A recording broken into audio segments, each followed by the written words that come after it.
안녕하세요. 뽀얀거탑의 아나운서 류일합니다. 여러분 한 주 동안 건강하게 잘 지내셨죠? 저는 감기가 빨리 잘 나아서 오늘은 목소리가 괜찮아요. 지난주에 워낙 섹시한 목소리로 방송을 해가지고 코가 막혀서 정말 방송을 들으니까 섹시하기 그지없더라고요.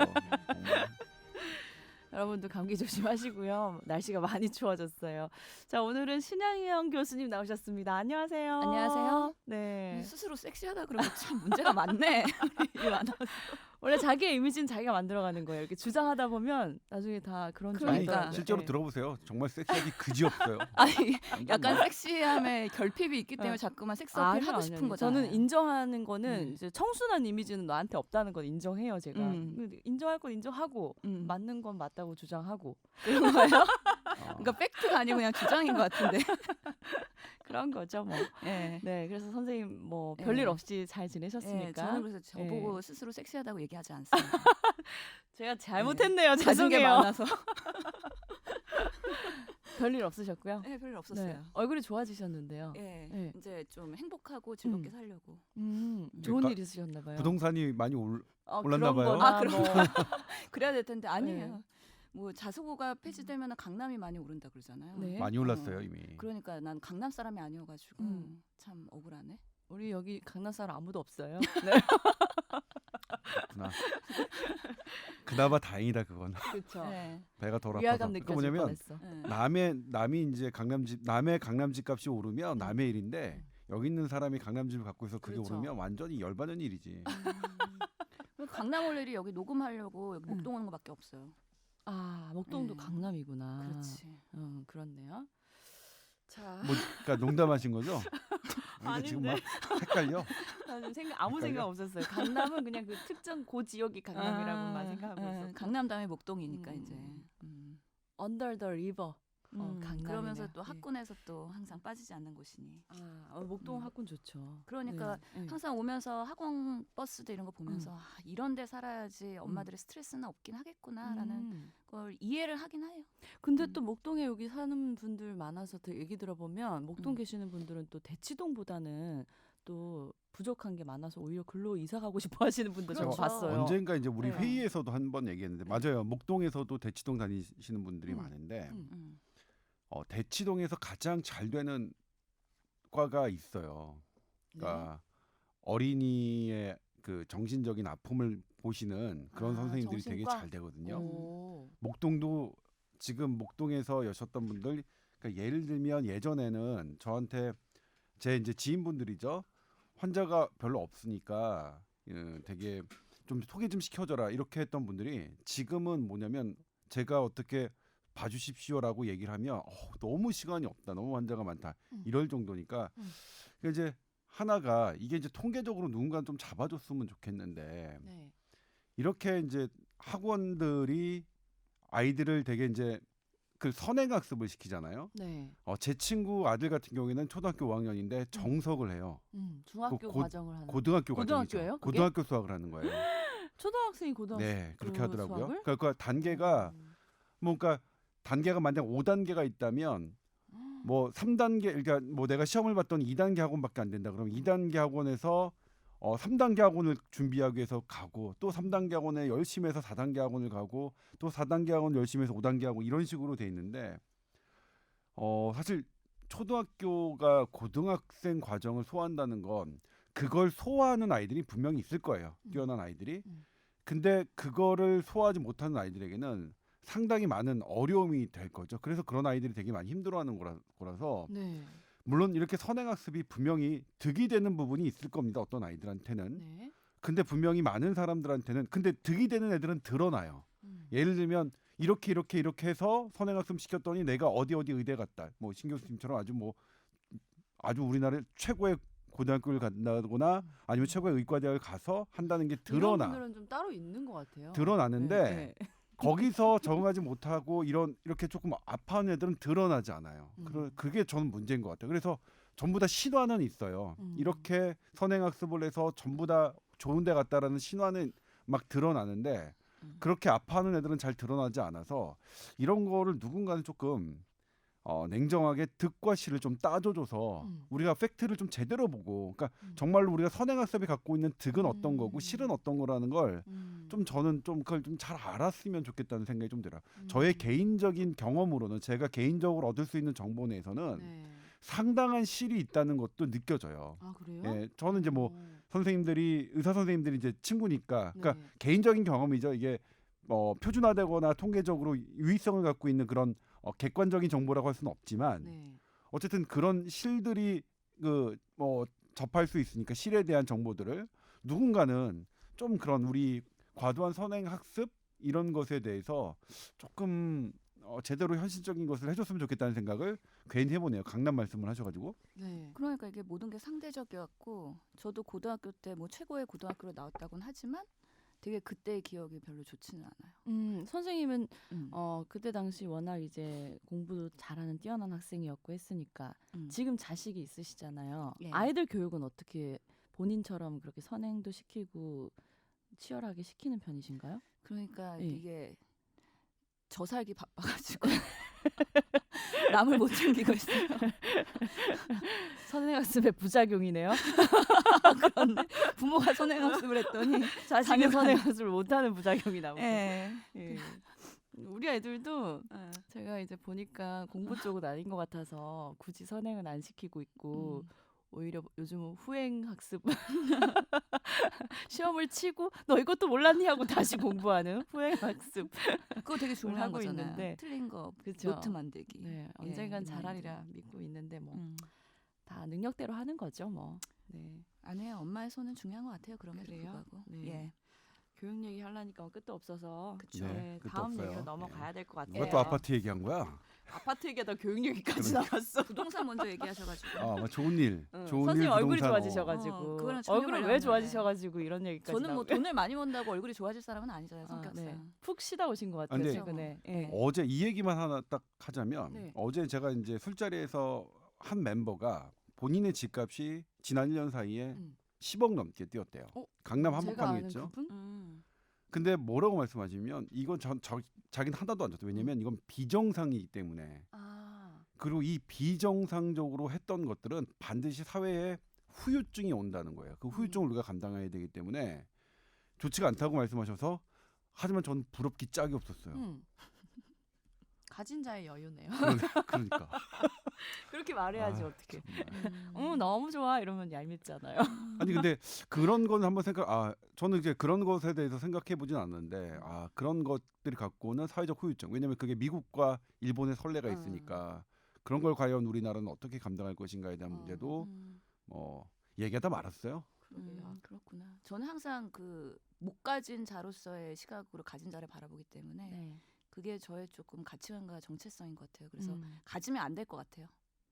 가치가 그거 흔들리시 참 그거 누가 못 가졌어요. 가질 수 있는데 못 가지겠다. 아니 노력이라도 이렇게 기웃거릴 수도 있잖아요.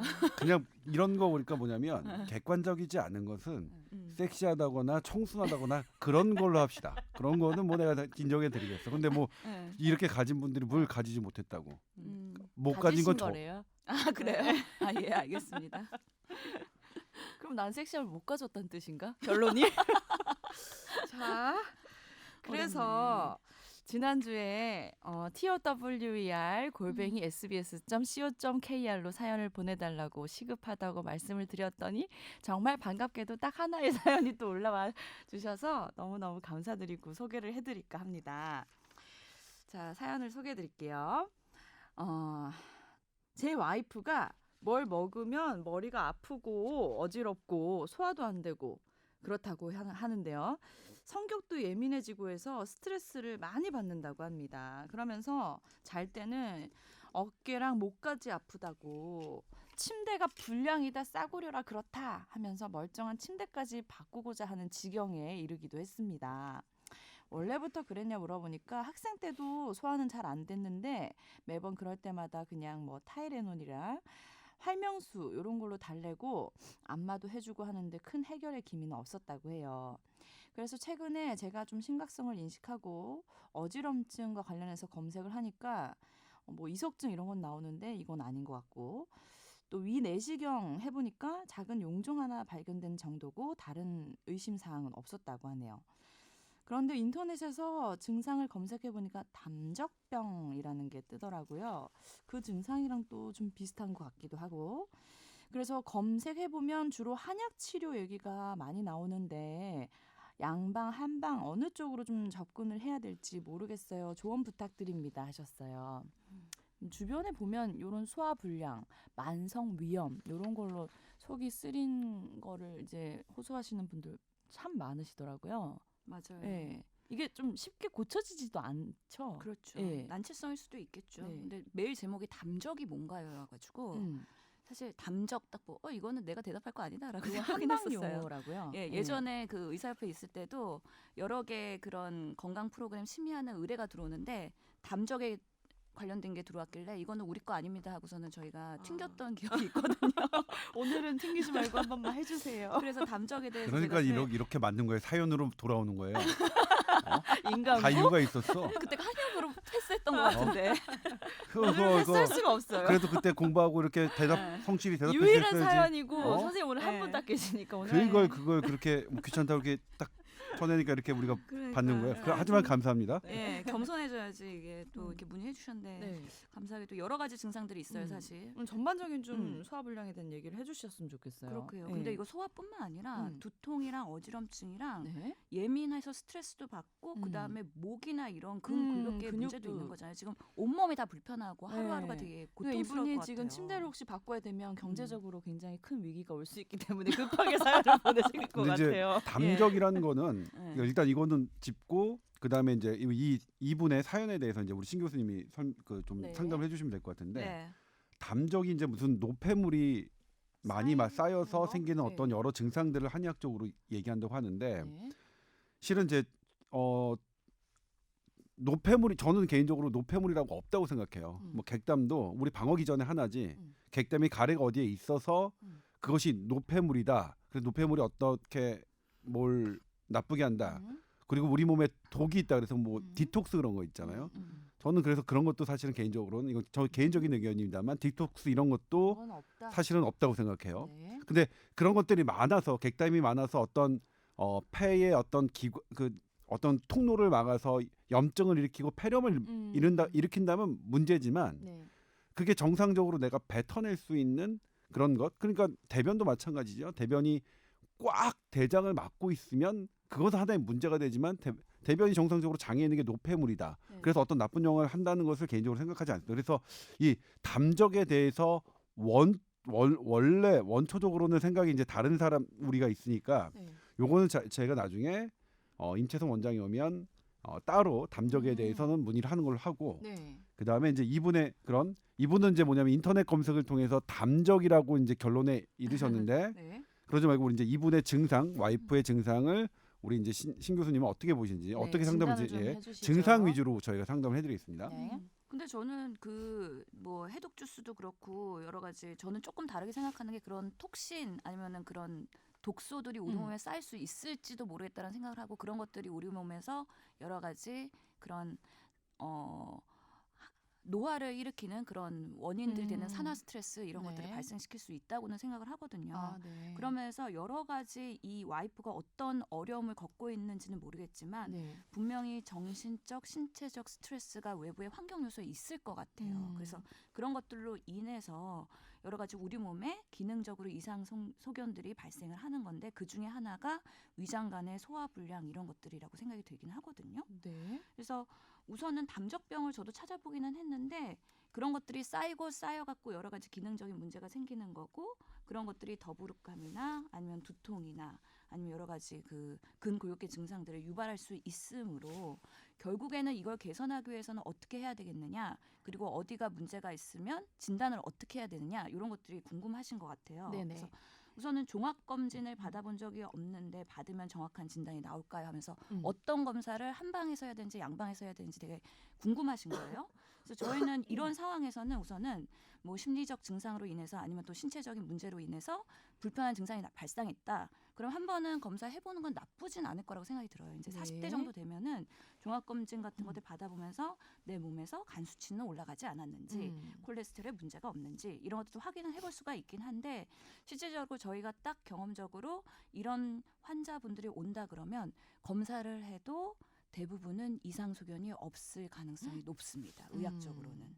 그래서 소화불량에서 내가 내시경 검사를 했다. 네. 근데 여기서는 뭐 용종이 나왔다고 하셨나요? 네. 그런데 그런 것들로 인해서 소화불량이 있지는 않을 거란 말이죠. 그렇죠. 기능적인 문제이기 때문에 네. 왜 기능에 문제가 왔느냐 이거 되게 어려운 문제긴 하거든요. 네. 보통은 기능에 문제가 있다 하면은 소화불량 이러면 우리가 소화제를 처방을 하겠죠. 네. 위장관이 잘 운동을 하도록 또는 변비를 예방하도록 그런 것들을 할 텐데 증상이 해결될 수 있는 약물 처방은 가능하겠지만 더 근본적인 걸 바라볼 때는 저는 스트레스나 와이프분이 왜 이런 것들이 어떤 계기로 이런 것들이 발생했고 악화가 됐는지 이런 것들이 조금 더 궁금하긴 합니다. 분명히 주변 환경에서 그런 문제가 있을 거긴 하거든요. 네. 그 답답하고 뭔가 해결 안 되는 그런 것들을 조금은 더 얘기를 들어주시고 네. 그런 스트레스 요인이나 언제부터 이렇게 머리가 아팠는지 그래서 약을 먹으면 얼마나 좋아지는지 개선의 여지가 있는지 이런 것들을 조금 더 의학적으로 접근해 볼 여지는 분명히 있다고 생각을 해요. 근데 이게 심리적인 문제라고 하면은 네. 금방은 안 좋아지기는 해요. 그래서 이런 것들은 조금 더 집중적인 의사의 상담과 함께 정말 뭔가 내가 예민한 요소들 그런 것들이 심리적인 뭔가 우울이나 불안, 스트레스로 같이 연결이 된다면 그런 것들이 또 불면이랑도 연결이 돼 있거든요. 이게 항상 다 꼬리를 물고 악순환의 고리를 갈 수가 있기 때문에 이런 것들을 어디서부터 우리가 중재할 건가 그런 것들을 우리가 결정해 주는 게 사실 의사들의 역할이죠. 네. 그런 면에서는 오셔가지고 상담하시고 관련 뭐 두통, 어지럼증 또는 여러 가지 그냥 근골격계 증상 한번 체크업 해볼 필요는 있다. 그리고 그런 것들이 다 깨끗하다고 나오면 그 다음에 심리적으로 어떤 문제가 있는지에 대해서 좀 더 상담을 하고 그래서 그런 것들을 개선하기 위해서 우리가 주변의 가족들도 도와줘야 되고 의료적으로도 도움을 줘야 되고 필요하다면 환경을 바꿀 수도 있겠죠. 그런 것들을 전방위적으로 해줘야지 서서히 좋아질 가능성이 있다. 제가 봤을 때는 이건 현대인들의 그냥 흔한 병인 것 같기도 해요. 네, 저는 일단 검사는 양방이란 말은 이제 의사협회에서 되게 싫어하니까 어쨌든 그래도 우리는 뭐 양방 한방 이렇게 말씀을 주셨으니까 네. 정치자분이 검사는 양방에서 받으시는 게 좋을 것 같고요.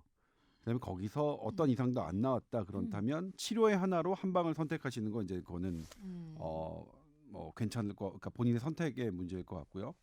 그다음에 저는 딱 보면서 뭐냐면 머리 아프고 어지럽고 소화 안 되고 성격 예민해지고 한다. 이거는 저도 스트레스 받을 때 이렇거든요.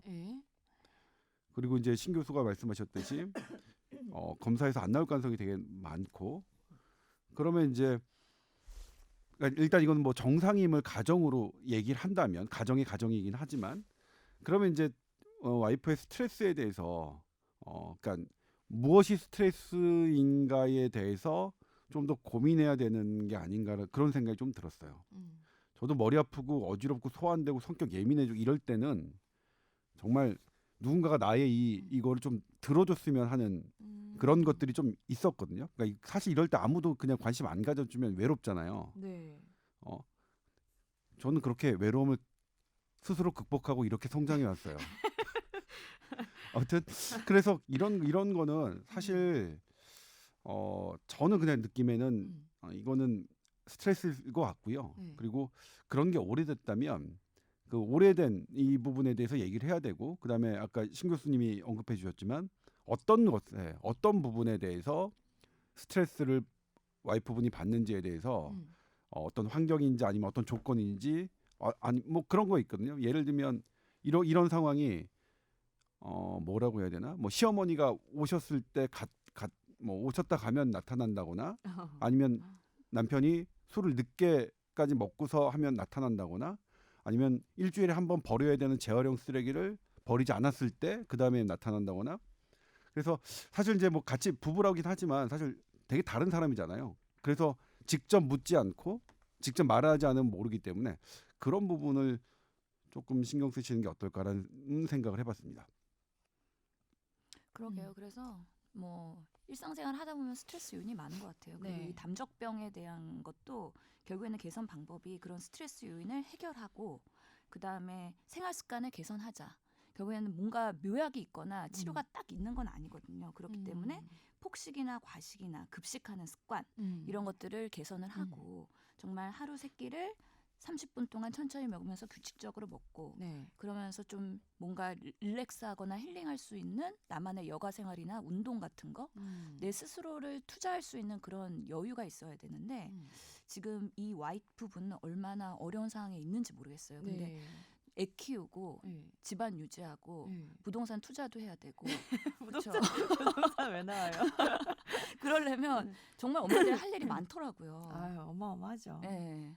참 그래서 그런 것 자체가 음. 생활을 유지하는 게 너무 당연하다고 보는 것들의 일상생활조차가 엄마로서는 너무 스트레스풀한 일일 수가 있을 것 같아요. 네. 그러니까 저도 매일 드는 생각이 아이고 이거 알았으면 진짜 결혼 안 했겠다. 애 안 낳았겠다. 그런 거를 좀 강의를 하고 다녀야 될 것 같아요. 예. 우리 같이 하고 다닐까?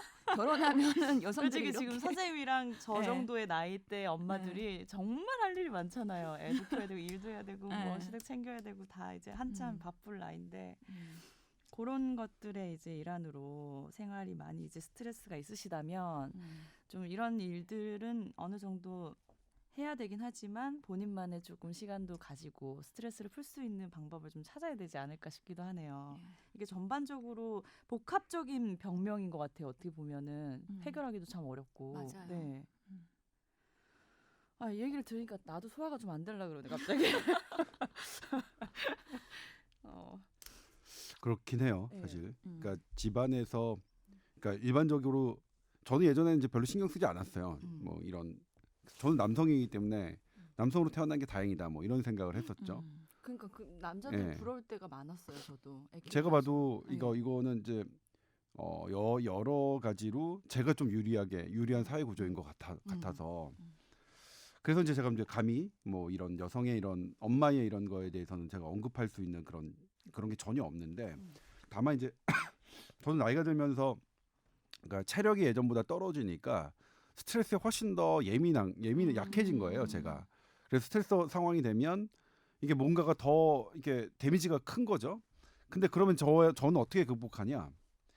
그러니까 스트레스를 날리는 것 중에는 가장 중요한 게 그러니까 재미있는 거더라고요. 그러니까 뭐냐면 누가 농담을 하거나 뭘 재밌는 상황에서 깔깔깔깔 웃고 나면 정말 사라지는 경험을 저는 여러 차례 하고 있어요. 그래서 이게 그래서 어떻게 되는 거냐? 저는 이제 뭐냐면 그 동영상도 있어요. 제가 스트레스 받을 때 되게 좋아하고 깔깔깔깔 웃는 네. 예를 들면 이제 이 캐나다에서 제작한 건가요? 이렇게 거의 몰래 카메라인데 거의 이게 코미디언들이 근데 이제 영어가 안 나와요. 그냥 동작으로만 나오기 때문에 네. 그걸 보거나 최근에 이제 유튜브에서 재밌는 것들 있잖아요. 그래서 저는 깔깔깔깔 웃으면 제가 했던 이 증상들 머리 아픈 증상 이런 것들이 완전히 사라지는 것들을 경험을 해서 네. 좀 더 이게 옛날에는 체력이 좋았을 때는 스트레스 뭐 와도 다 견뎌낼 수 있어 내가 뭐 머리 다 이렇게 됐는데 그게 약해지니까 이거 좀 치료약을 찾아야 되는 거더라고요. 그래서 저는 그렇게 하고 있어요. 그래서 저는 이게 개인적인 방법이긴 한데 네, 좋네요. 혹시 도움이 되실까 하고 말씀을 드려봅니다. 자기 스트레스 풀 수 있는 노하우 하나씩은 다 갖고 있어야 돼요. 네. 그거 갖고 계시는 것만 해도 되게 행복한 거죠. 되게 건전한 방법인데요. 네. 그렇죠. 건전한 방법으로 하셔야 돼요. 술 먹거나 네. 약하거나 그럼 그러시면은 오히려 내 몸을 악화되죠. 상하기 때문에 네. 그런 거 하시지 말고 그래서 술 얘기에서 나와서 그런데 지난 방송도 술이었지만 그래서 이제 뭐냐면 나이가 들수록 술자리가 많잖아요. 네. 근데 과감하게 즐겁지 않은 자리는 이 좀 쳐내야죠? 쳐내야 되는 것 네. 같아요. 그래서 그러니까 우리 회식이 잘렸구나. 그건 아니고 그거는 이제 우리끼리 따로 만나요. 아니에요.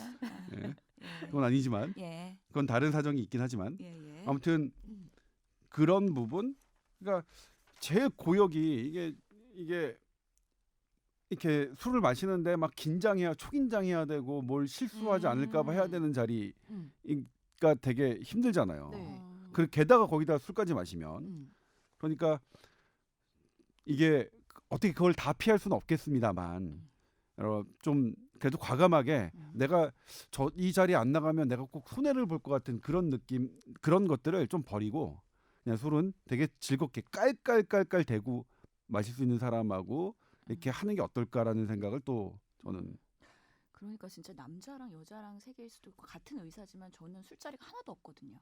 일을 많이 해도 밤에 술자리가 없어요. 그냥 간단하게 와인 마실래? 아니면 맥주 마실래? 안 먹으면은 안 먹어도 괜찮아. 그런 회의 자리만 있지. 아. 정말 그런 모임 자리가 하나도 아니 없어요. 주변의 의사들이 다 스케줄이 다르고 바빠서 그러신 거 아니에요? 모르겠어요. 이게 미투 운동 이후에는 더더욱이 회의만 하고 다 그냥 빠이빠이 하지 술을 안 먹어요.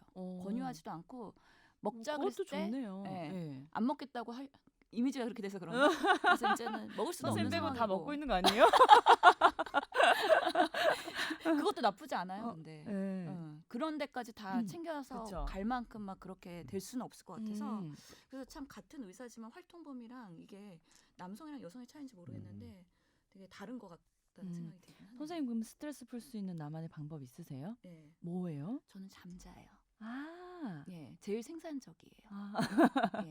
뭐 낮잠을 주무신다 아니면 낮잠을 잘 수도 있고 밤잠을 잘 수도 밤에 있는데 잠은 다 주무시잖아요. 예, 네. 푹 자고 나면은 컨디션도 좋아지고요, 기운도 좋아져갖고 다시 막 또 어그레시브하게 일을 할 수 있을 것만 같은 에너지가 막 생겨요. 뭐 소소하지만 그런 방법이 하나 있다 생각하면은 좀 탈출구라고 할까? 그런 것도 될 수 있을 것 같네요. 근데 그죠? 많은 분들이 스트레스 받으면 불면증이 생기지 잠을 잘 못 주무시거든요. 그게 그러게요. 문제죠. 그래서 잠은 저는 잘 주무시나 봐요. 아니요, 그렇지는 않기 때문에 저도 필요한 경우에는 의학적인 도움을 받으면서 잘 수도 있습니다. 좋네요. 또 제가 최근에 잠을 잘 자는 그런 이걸 했는데 뭐냐면 저자시잖아요. 예. 네 맞아요. 전문가 저자시잖아요. 아니 뭐 전문가라고 할 수는 없지만 잠 뭐냐면 관련 책을 하나 쓰셨죠. 영어 동화 네. 있잖아요. 영어 동화 있어요. 네. 그걸 자기 전에 들으시면 네. 정말 잠들. 10분 안에 진짜 잠. 영어 동화. 영어 동화. 영어 네. 잘하시는 분들은 잠 안 올 수도 있어요. 아, 우리나 그거 잠이 말고요. 오지. 영어 잘하시는 분들은 말고요. 그런 분들은 한국어 동화를 듣고 아 그런 분들은 한국어 동화, 아니 베트남어 동화 뭐 이런 그것도 거. 중국어. 약간 좀 들어볼까 하면 한 7분 정도에 확 잠이 와요. 그 그죠. 뽀얀 것보다 더 빠르게 좀 더 빠르게 잠이 오더라고요. 이게 좀 자극적으로 변했어. 네. 그러니까. 네. 영어 동화. 그리고 이게 되게 톤이 하나로 이게 하는 동화가 있어요. 되게 차분한 그런 거. 그러니까 그 빨리 잠이 오는 영어 동화 이게 딱 있어요. 유튜브에 치면 잠 잘 와요. 예. 아주 좋아요, 그거. 자, 그래서 본인의 스트레스를 좀 잘 진단해 보시고 예. 해결 방법으로는 어떤 부분에 스트레스를 받는지 또 풀 수 있는 방법을 또 나만의 방법을 찾아보시면 아마 이런 증상들도 좀 많이 좋아지지 않을까 싶습니다. 자, 그리고 오늘 본격 주제는요. 최근 중국 베이징에서 흑사병으로 불리는 그 패스트 환자 2명이 발생해서 격리됐다는 보도가 있었어요. 그래서 흑사병이다 하니까 왠지 예전에 그 중세 시대 강력한 전염병으로 기억을 하시니까 이게 우리나라는 안전할까? 또 현재 뭐 치료 백신은 있나 이런 것들이 궁금하실 것 같아서 흑사병을 저희가 본격 주제로 정해봤습니다. 네. 네. 그러니까 중국의 한 언론이 이제 중국에서 흑사병 환자가 2명이 발생했다. 그래서 베이징에 있는 병원으로 옮겼다 했는데 이제 2명의 발생은 네이멍이라는 그 네이멍 자치구역이죠. 근처에 예. 있는 지역이죠. 북쪽에 있는 네. 그쪽에서 이제 환자가 발생했고 네. 현재 한 명은 위독하고 한 명은 괜찮다 이렇게 지금 얘기를 했죠. 그리고 중국 이제 보건당국이죠. 이게 이제 패스트가 쥐에 있는 벼룩 이게 이제 이게 쥐가 사실은 되게 이제 전파 매개체인데 네. 감염된 쥐는 아직 찾지 못했지만 그러니까 그 얘기는 감염된 쥐가 있다는 것은 상당히 이제 여러 사람이 걸릴 가능성이 높은데 그렇지는 않다는 걸 의미하겠죠. 근데 그건 못 찾았다는 거니까 실제로 있는데 뭐 그런 것일 수도 있고 네. 실제로 없어서 못 찾은 것일 수도 있겠죠. 네. 못 찾았지만 감염원이 존재함으로 주의해야 한다라고 이제 보건당국은 했었고 우리나라 보건당국은 뭐라고 했냐면 네. 그러니까 중국에서 벌어진 흑사병이 네. 국내에 유입 가능성은 낮아 보인다. 하지만 그래도 그래도 이게 전염력이 높기 때문에 네. 우리나라에서 관심 단계의 그런 주의를 하겠다. 음. 그다음에 중국을 여행할 때는 네. 설치류죠, 설치. 네. 설치류는 요즘에 그런 게 있는데 액티브엑스 깔고 네. 공인인증서 깔고 뭐 깔고. 인스톨이라고 하나요, 영어를? 예. 인스톨.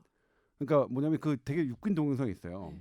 저도 정말 깔깔 웃었는데 네. 자기가 이제 뭐 어디 가서 뭐 서류를 떼려고 하는데 뭘 깔래 액티브엑스 깔고 뭘 깔고 키보드 보안 깔고 그래서 뭐 딱 들어갔는데 다시 공인인증서가 필요하대요. 공인인증서를 받으려고 다시 그러면 은행에 들어가죠. 은행에 들어가서 딱 갔더니 또 액티브엑스 깔고 뭐 키보드 보안 깔고 뭘 네. 깔고 그치.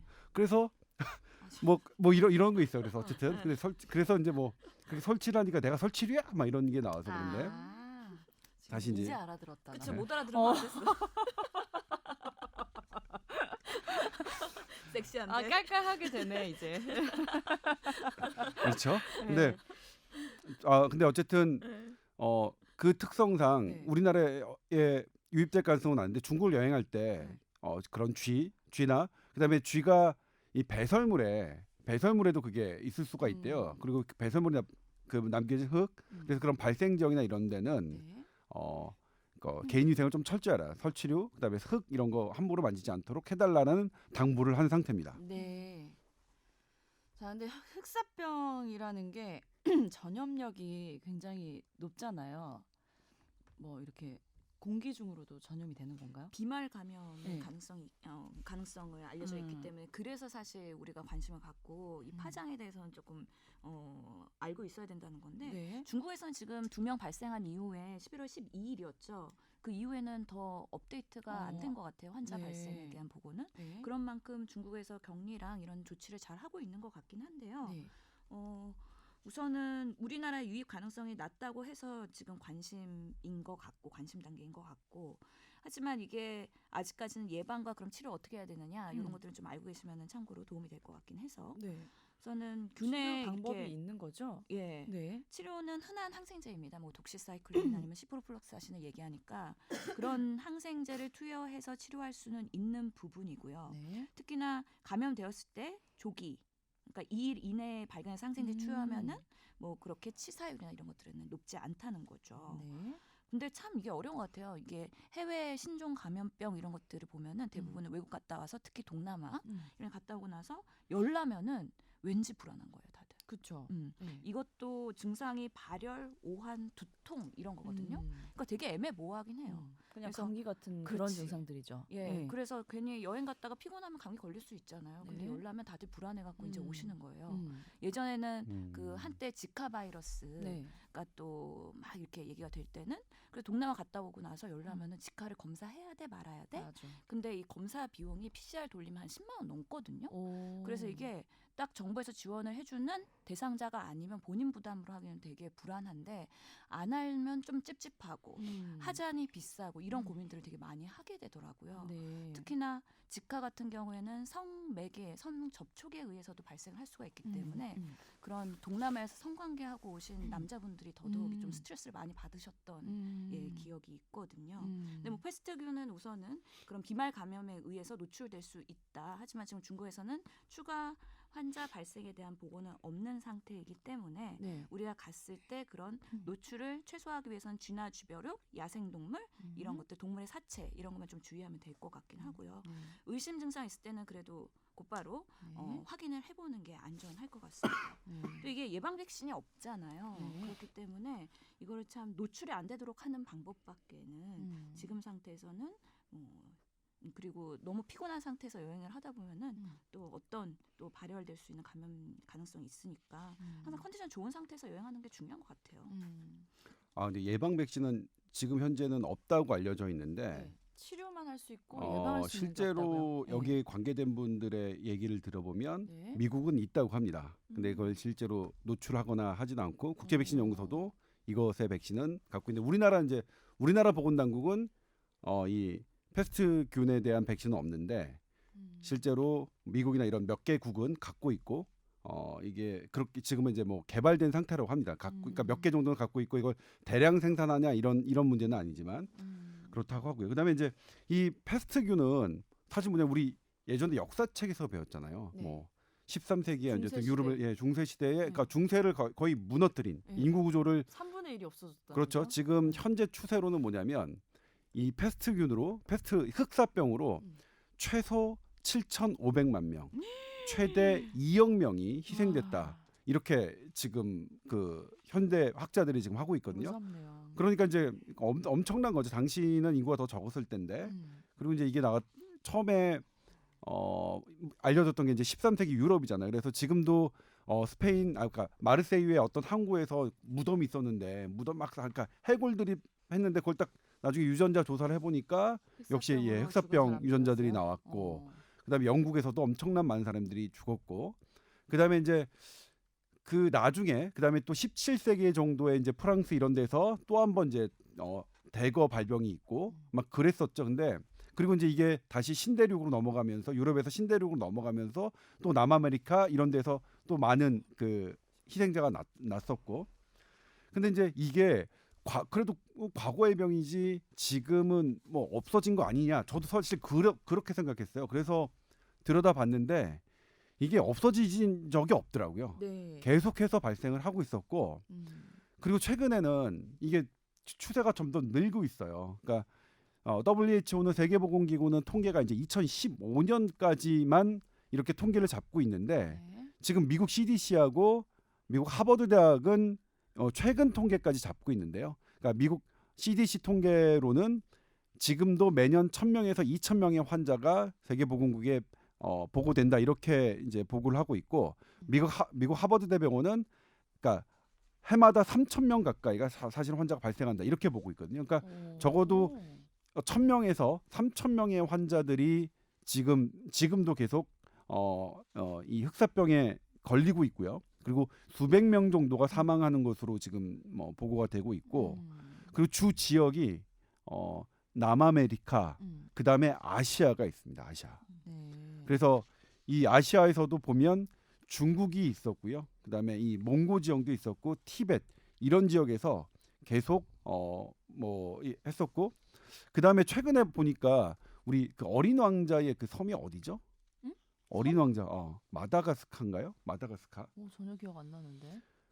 거기서 최근에 또 몇백 명이 집단 발병하는 사건이 있었어요. 어린 왕자 그 무슨 비오밤 나무인가요? 바오밤만. 바오밤 나무인가요? 네. 어린 왕자의 그 나무도 제가 지금 헷갈릴 나이가 됐군요.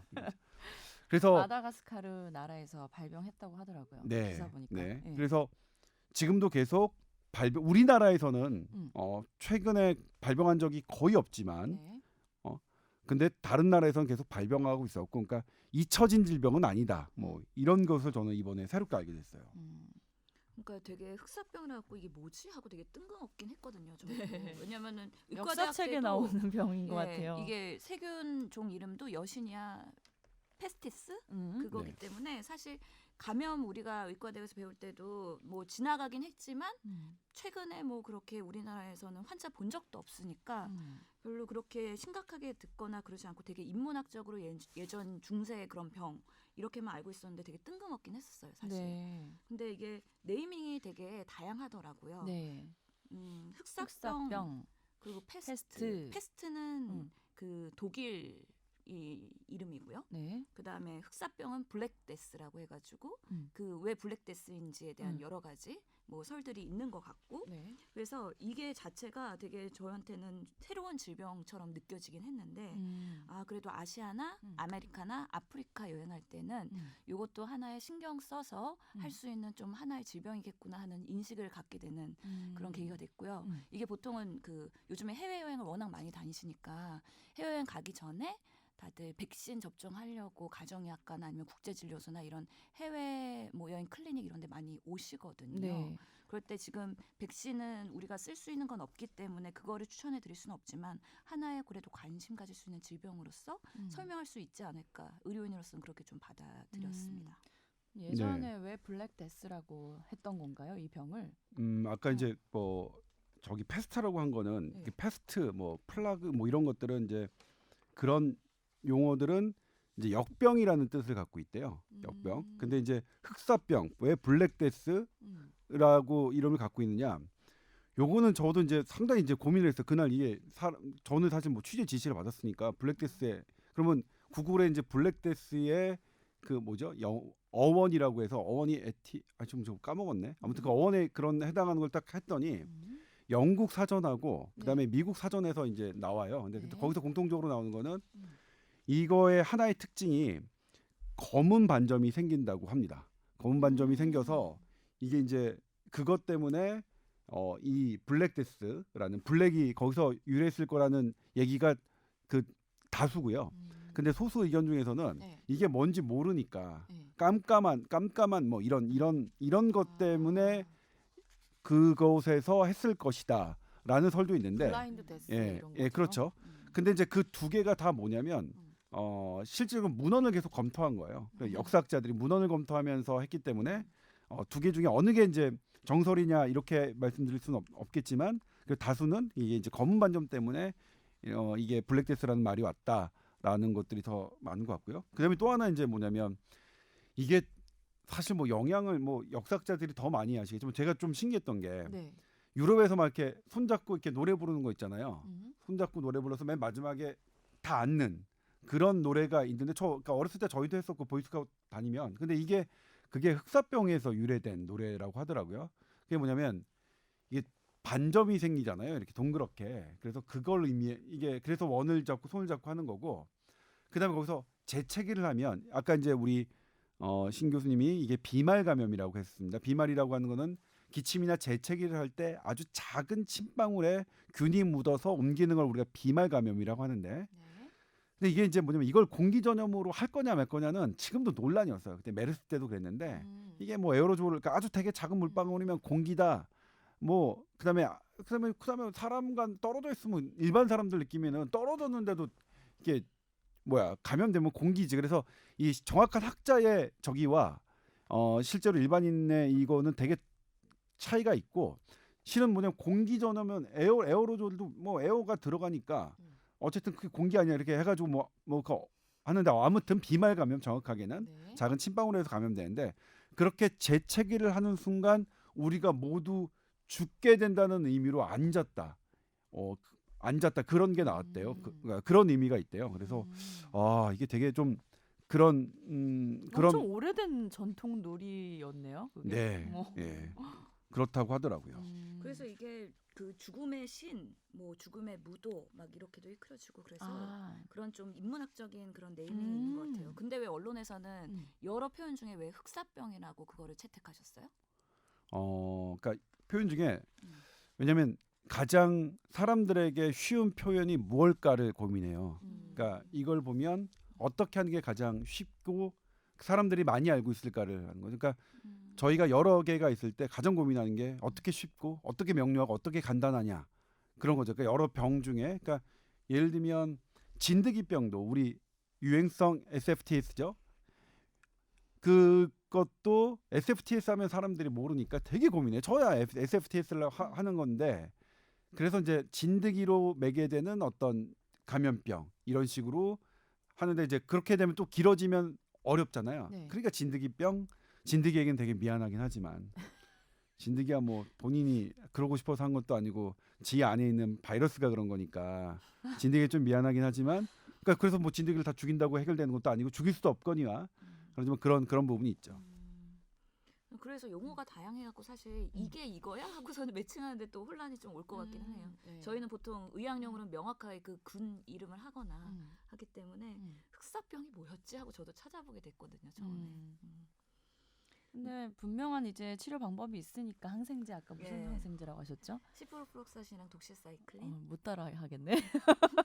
근데 이제 네. 여기 초기 증세 때 이것도 네. 이제 뭐냐면 세 가지 군으로 나눠요. 네, 증세를. 네. 그러니까 하나가 여기 처음에 증상은 이제 아까 증상이 신 교수님 이제 말씀하셨듯이 감기 걸린 것 같고 열나고 머리 아프고 발열, 오한 있는 건데 네. 하나 물린 자리에 그 가장 가까운 림프절에 이게 종게 물렁물렁한 종게들이 생기거든요. 그걸 이제 부보라는 텀을 하고 그 다음에 이게 조금 더 저기 하면 이 혈액으로 옮겨가요. 혈액으로 옮겨가면 폐혈증이잖아요. 네. 근데 이때부터는 이게 죽고 심하게요. 사느냐 문제에 달린 거예요. 네. 그러니까 이게 혈액으로 가기 전에 이게 뭔가가 들어가야 되고 그다음에 이제 또 이 특징적인 폐렴이 있거든요.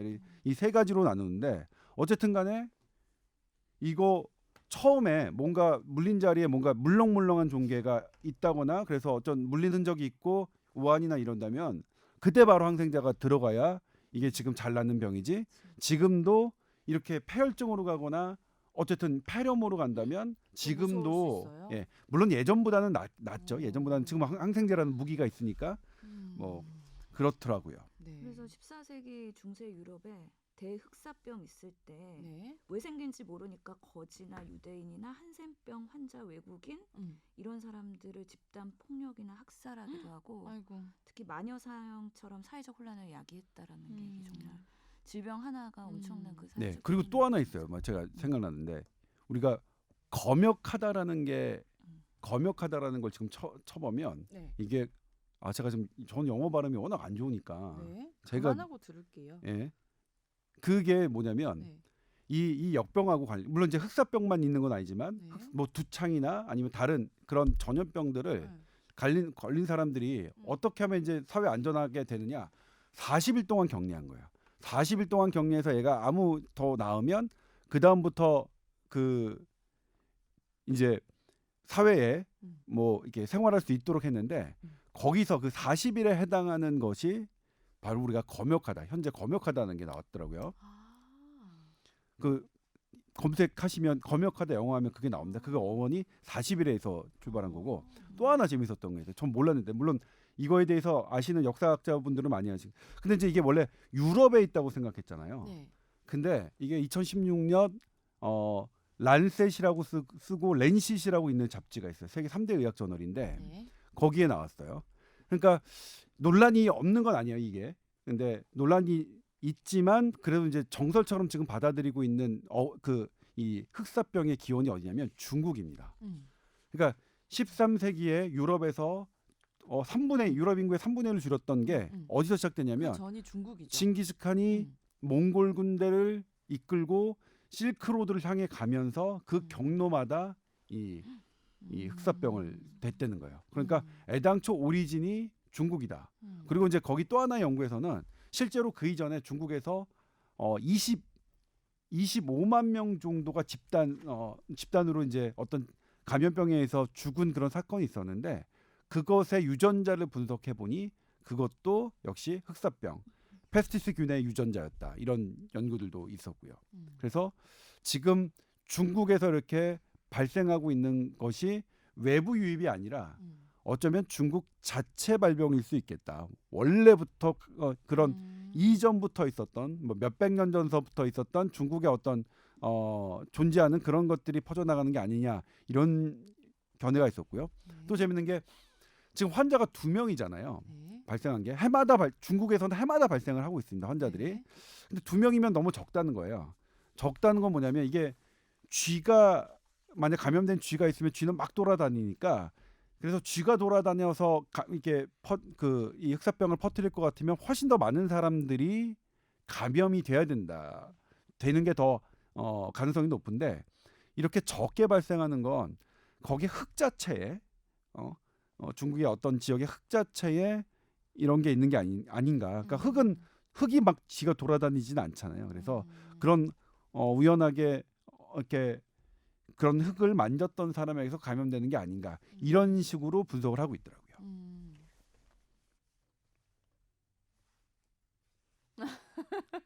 재미없었나요? 재밌어요. 재밌어요. 예, 재밌어요. 그래서 뭔가 역사와 그 질병과의 관련성 그러게요. 예. 옛날에 안 태어나길 참 다행이다 싶은 생각도 드네요.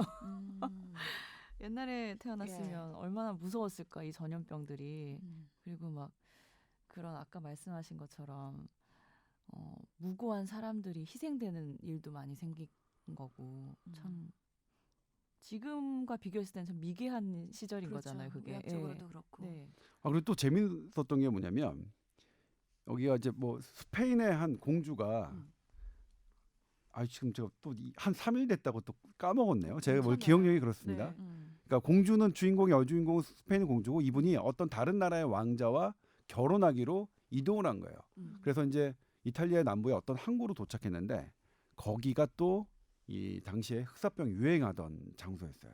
근데 공주가 도착해서 어쨌든 먼 여행을 떠났을 테니까 컨디션이 안 좋았겠죠. 면역력이 떨어진 상태니까 거기서 유행하는 그 흑사병에 걸려서 거기서 목숨을 잃습니다. 네. 그래서 그 결혼이 그 무산됐고 오.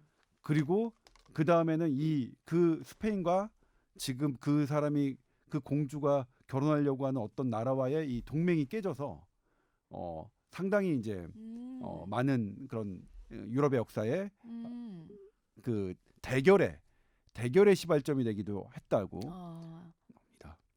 정치 외교적으로의 분란이 일으켜진 원인이 된 것도 있었다고요? 네, 그렇죠. 예, 그러니까 예. 사건들이 계속 있어요. 저는 이제 물론 그런 건 다 빼고 취재를 해야 되는 거니까 전반적으로 본 다음에 거기서 이제 의학적인 거 이제 의학적인 것들만 추려가지고 아주 조금 보도를 했는데 그때 이제 취재하면서 읽었던 그런 재미니까 완전히 그냥 푹 빠졌어요. 그냥 이런 게 있었네, 이런 게 있으니까 질병이 정말로 이 역사 이런 것들을 당시에는 역사와 경제와 문화, 정치 이런 거겠죠. 상당히 영향을 준다. 근데 저희도 그랬잖아요. 사실 2015년 메르스가 우리한테 왔을 때 네. 엄청난 경제적인 거를 영향을 겪었고 네. 사실 정치적으로 상당히 큰 사건이었잖아요. 네.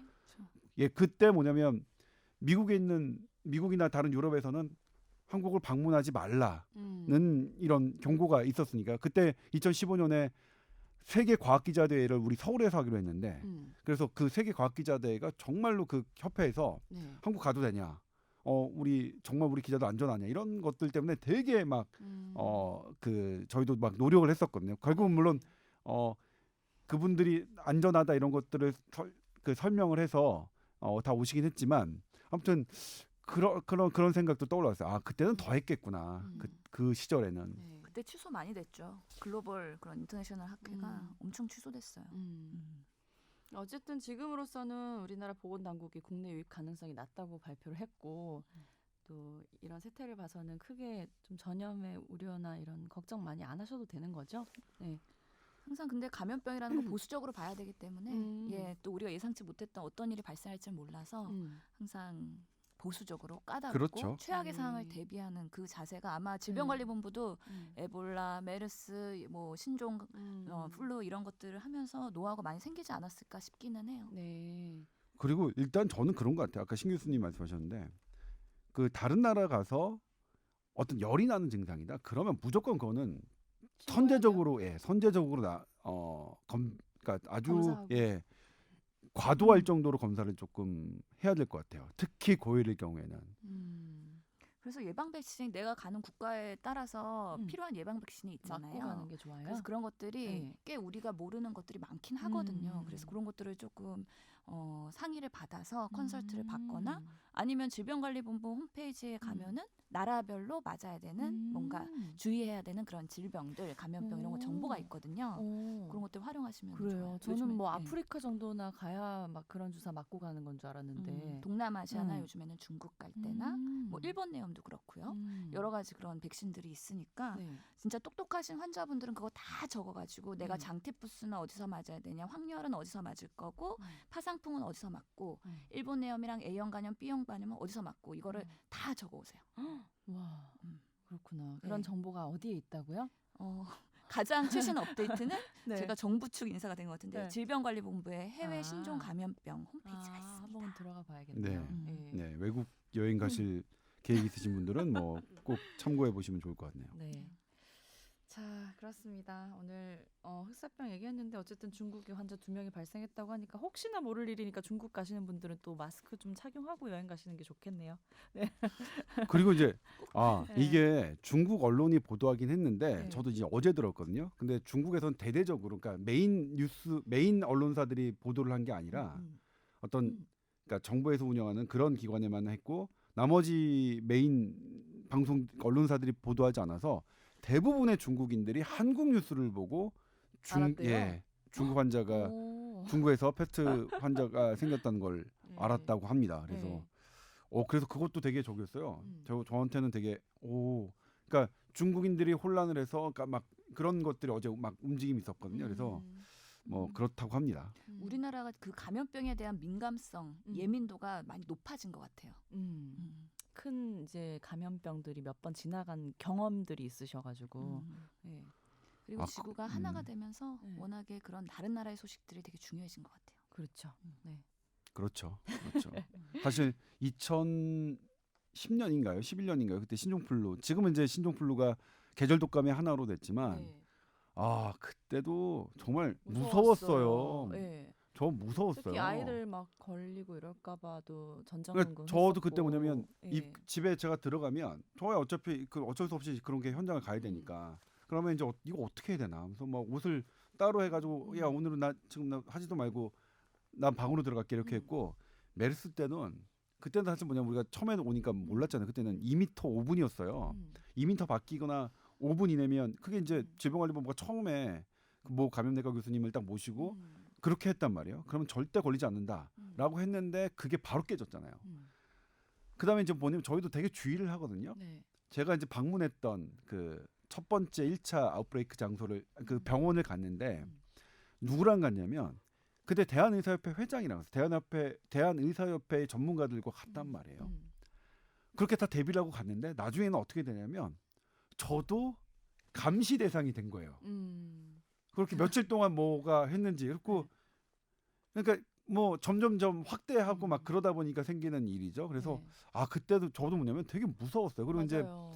그렇게 돌아가신 분들을 보잖아요. 특히 네. 의료진 거기 이제 간호사분 여러분들이 있었는데 간호사분도 이제 기억이 뭐냐면 너무 열이 나서 정신을 잃으신 거예요. 본인이 일하시다가 그 깨보니까 다른 병원, 그러니까 국립중앙의료원 중환자실이었다. 그럼 이제 폐 사진을 보면 막 섬유화가 막 돼 있고, 그래서 되게 무서웠던 경험이 저도 있어요. 그러니까 저도 그때 신종플루 막 한참 일어났을 때 감기 기운이 있는데 괜히 무서우니까 아이들이 어렸을 때였거든요. 집에를 못 가겠더라고요. 그래서 그냥 바로 응급실로 가서 검사를 하고 막 가니까 저 같은 사람들이 너무 많아서 줄을 서서 밖에서 기다리고 했던 기억이 저도 있었어요. 네. 아 그때 근데 또 이거 좀 시간이 길어지는데 그때 제가 좀 안타까웠던 게 뭐냐면 신종플루 약이 있었잖아요. 타미플루를 했단 말이에요. 근데 타미플루가 어떤 아이들에게는 약간 조금 이상 반응이 좀 생겨요. 네네. 그러니까 이상 반응이 생기는 것도 사실이고 타미플루는 근데 이 약을 그러니까 독감 바이러스를 죽이는 약이 있는 것도 사실이거든요. 가장 효과적인. 네. 근데 그때는 이 정보가 그러니까 우리가 전부 다 공포심에 있으니까 타미플루 먹으면 이게 이상해진다더라는 것들이 확 확산되고. 근데 그렇지 않다. 그러니까 이게 그 이상 반응이 없다라고 하니까 사람들이 믿지 않고. 그래서 저는 그때 어떻게 생각하냐면 있는 그대로 그냥 하는 게 제일 좋을 것 같다는 생각이 들었어요. 있긴 있는데 되게 드물다. 되게 드물고 실은 이걸 타미플루를 먹어서 사는 사람이 훨씬 많다라는 이런 것들을 조금 정확하게 있는 그대로 드려야 이 국민들이 시청자들이 혼란이 오히려 덜 된다. 그러니까 혼란할까봐 국민들이 혼란할까봐 어떤 걸 감추고 뭘 하는 거는 오히려 안 좋다라는 생각을 좀 했어요. 그때 뭐냐면 그래서 어떤 유명한 연예인의 아들이 타미플루를 먹지 않고 목숨을 잃는 네. 사고가 있었잖아요. 그게 제일 큰 예. 사건이었죠. 예. 네. 이 흑사병이 그런 큰 혼란을 일으키지 않기를 바라면서 오늘 여기서 마무리해야 될 것 같아요. 오늘 함께 해주셨는데 네.